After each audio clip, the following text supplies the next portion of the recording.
Prices at the markets continue to rise across the country, and area grocers here are feeling direct impacts.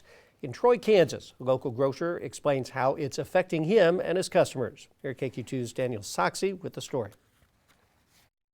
I think it's ridiculous. For Roger Jenkins, shopping for affordable groceries has been difficult.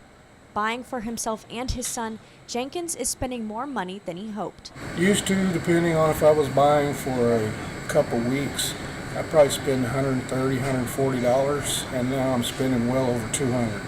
Grocery costs keep rising. Everything from meat to cereal to name brand items and much more. In fact, overall inflation is up 7% from a year ago, the biggest 12-month leap in 40 years. Initially it started with the supply. It had an effect on price a little bit. But then lately, I would say within the last, probably the start of the year, prices have increased quite a bit.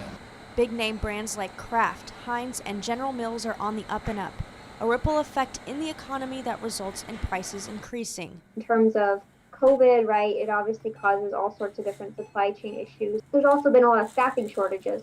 If you can't attract people to work or don't have enough people, it's going to slow down how quickly you can produce stuff. John's Market owner saying the private brands he expects to follow suit. While prices continue to rise, John's Market is still dealing with supply chain issues daily, having to inform customers they just don't have the product. Well, we just had a delivery today and 37% of our order was shorted. So if that's any indication, the manufacturers say they're trying to do everything they can. Our wholesalers are scrambling, trying to find product, but it's just going to be tough for a while. An end is unpredictable, and grocers are working to keep shelves full and prices marked down. We're trying.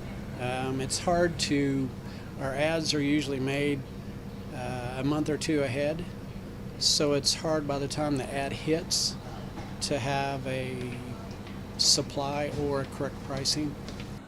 Reporting, Danielle Soxie, KQ2 News. Staff at John's Market said while the East and West Coasts are reporting costs going up on certain food items, he says that does not always translate to us in the Midwest.